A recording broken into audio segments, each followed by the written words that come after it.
Bonjour tout le monde, j'espère que ça va bien. Simon Brière, votre stratège de marché principal d'RGO Canada. Donc aujourd'hui, on est le 27 octobre.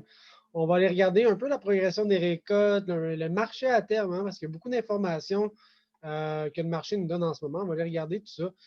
Commençons avec les récoltes de maïs en ce moment. Allez prendre mon petit pointeur parce que je t'aime ça, moi, gribouiller.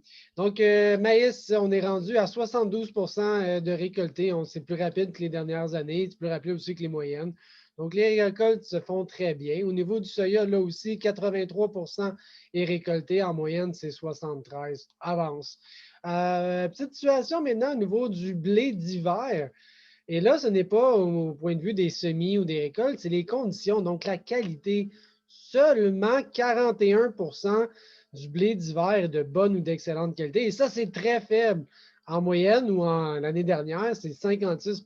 Donc, actuellement, le blé d'hiver qui vient d'être semé, c'est pas la meilleure départ, je dirais. Regardez, évidemment, ce qui explique ça, ça va être les cartes de sécheresse avec dans l'ouest une énorme sécheresse là, avec tout ce qu'on a entendu, les feux en Californie, au Colorado.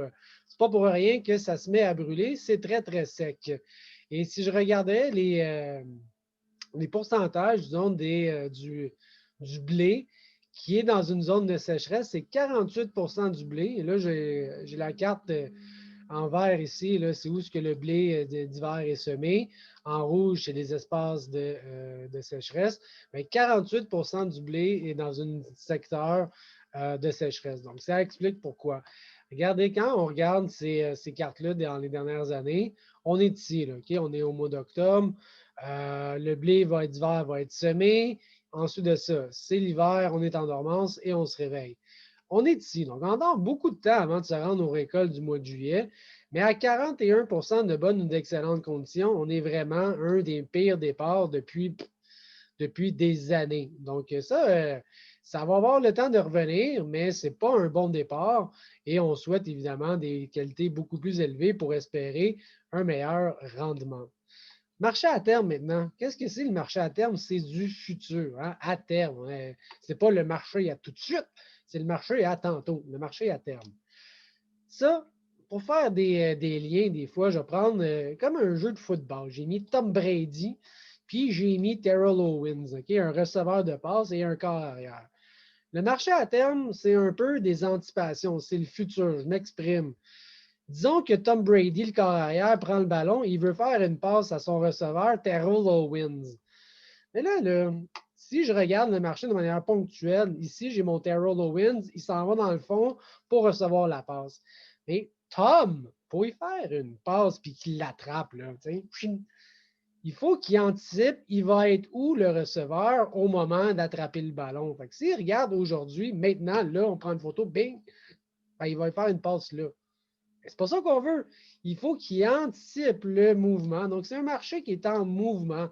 Et c'est une très, très grande importance parce qu'il faut essayer de savoir le marché, ou dans ce cas-ci, le joueur, il va être où dans 1, 2, 3, 4, 5 secondes, ou dans le cas du marché à terme, 1, 2, 3, 4, 5 mois ou 5 ans, par exemple. Donc, c'est les anticipations. Il ne faut pas regarder tout de suite, maintenant. Il faut essayer de prévoir où est-ce que le marché s'en va. Bon, ceci étant dit, quand je regarde quelques éléments au niveau du marché, je vais regarder les spreads, les bases, les contrats, les spéculateurs. Je pourrais en mettre d'autres indicateurs d'exportation ou d'éthanol ou etc. Je vais me créer une sorte de quelques indicateurs que je vais utiliser pour me donner un peu un pouls du marché ou de la direction que ça pourra prendre. Parce que le marché, il monte, il descend, il monte, il descend. Savoir, on est-tu dans le haut, on est-tu dans le bas. Il y a certains indicateurs qui peuvent nous aider à se repérer. Ce qui est important de noter en ce moment, c'est que quasiment tous les indicateurs sont bullish. Tous les indicateurs sont très, très, très positifs.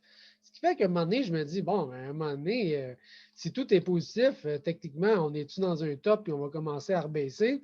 C'est la question que je me pose. Parce qu'au niveau des spreads, par exemple, ben, il n'y en a pas. Ils sont très, très, très serrés. On parle des carry ou le frais d'entreposage, disons. Au niveau du maïs, j'ai le même prix quasiment pour toute l'année. Au niveau du soya, c'est encore plus serré. C'est des marchés qui est inversé. dans le blé à Chicago, là aussi, le marché est inversé. Donc, au niveau des spreads, le portrait, là, il est très positif, bullish. Mais est-ce qu'il va l'être dans 3 à 6 mois? Je ne sais pas.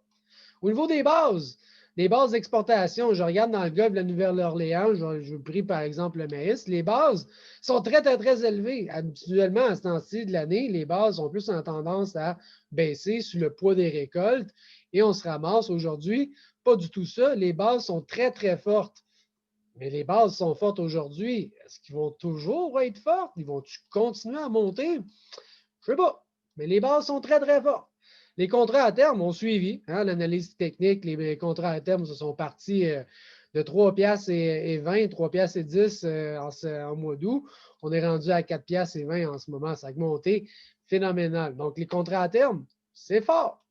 Les spéculateurs, maintenant, dans le maïs, très acheteurs. Dans le soya, très acheteurs. Dans le blé, c'est très acheteur. Dans l'inogue, vous me voyez venir, c'est très acheteur. Donc, les spéculateurs, c'est encore là très bullish, très positif. Mais ça va-tu l'être encore dans 3 à 6 mois, si j'étais pour reprendre mon exemple de Tom Brady? Oh, attends, un autre exemple. OK. Là, en ce moment, là, toutes mes bases, mes spreads, mes futurs, mes contrats à terme, mes spéculations, tout est du même bord. OK? Ma crainte là-dedans, c'est qu'on soit tout en train de regarder le maintenant, puis qu'on nous fasse passer dans 3 à 6 mois quelque chose qui nous avait peut-être moins vu a priori. Parce qu'au niveau des bilans, regardez qu'est-ce qu'on a depuis le 12 août, OK? Depuis le fameux rapport du 12 août là, de la USDA. Au niveau des matières premières qu'on va suivre, le maïs est à la hausse de 33 %. Ensuite de ça, le tourteau, le blé, les grains sont fortement à hausse. Mais hein, on parle du soya comme quoi que les bilans sont serrés. Finalement, en pourcentage, le maïs est plus fort que le soya.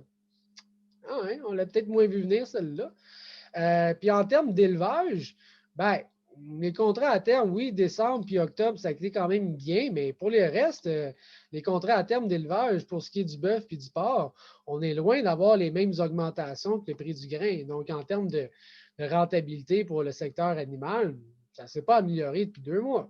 OK, bon. Quand je regarde le bilan du maïs, par exemple, j'ai trois éléments importants. Le feed, l'éthanol, les exportations. Et le feed, en ce moment, c'est 40 de la demande. L'éthanol, c'est 35. Et là, on stick bien gros là, sur la force de l'exportation, mais c'est tout bien juste 16 Là, on se dit, ben, à un moment donné, là, dans 3 à 6 mois, qu'est-ce qui va maintenir le marché au point de vue des bases, des spreads et tout? Est-ce que ça va être encore l'éthanol ou, excusez-moi, l'exportation? Je suis moins sûr de tout ça. Mais oui, pour l'instant, l'analyse technique est encore très positive. Mes moyennes mobiles, mon MACD. Quoique aujourd'hui, j'ai peut-être 2 jours de baisse. Ça pourrait être un signal de renversement, mais il m'en manquerait un peu pour confirmer tout ça. J'ai fait un nouveau haut, puis j'ai une fermeture en baisse. C'est ce que je surveille, mais ce n'est pas assez concluant à mon avis. Mais ça va être vraiment à surveiller dans les prochains jours ou dans les 2 prochaines semaines. Au niveau du soya aussi, j'ai un nouveau, une fermeture en baisse, mais là aussi, c'est faible. Mes moyennes mobiles sont positives. Mon MACD, il ne me donne pas beaucoup d'informations, le MACD. Mes moyennes mobiles sont positives. Donc, je suis toujours en signal, en tendance positive, en tendance d'achat. Et là, dans le blé, là, j'ai un petit peu plus de confirmation sur des signaux de vente. Mon MACD ici est en train de croiser. Mes moyennes mobiles ne l'ont pas croisé, mais on les surveille de près. Donc, l'analyse technique commence à être un petit peu plus assez mince, là, mais l'analyse technique pourrait commencer à montrer des signes d'essoufflement. Au niveau de la météo, il y a un ouragan, un autre, qui s'en vient aux États-Unis, va passer par la Nouvelle-Orléans vers mercredi. Et ça devrait essayer de nous éviter ici au Québec. Mais si jamais ça montait un peu plus haut, peut-être qu'on pourrait avoir des récoltes qui se compliquent ici au Québec. Ça va amener beaucoup d'eau. Ici, on est chanceux. Je pense que ça va nous éviter. En fait, pas météorologue, de quoi je parle. Mais pour l'instant, c'est prévu de rester, somme toute, plus au sud de nous. Ensuite de ça, des récoltes devraient bien poursuivre avec de la chaleur et une absence de précipitation. En Amérique du Sud, Brésil commence à avoir de la précipitation, tant mieux, c'est bien. C'est ce qu'on attendait. ce qui fait que la progression des semis, ça a quand même assez augmenté. Oups, cette semaine, ça a augmenté assez fortement. On rattrape peut-être le retard qu'on avait créé dans les dernières semaines. On est rendu pas tout à fait là, entre 15 et 20 de plantés au niveau du soya brésilien. Alors voilà, si vous avez des questions, des commentaires, n'hésitez pas à m'appeler. Simon Briard, votre stratège de marché, RGO Canada. Sur ce, je vous donne une bonne fin de journée. Bye!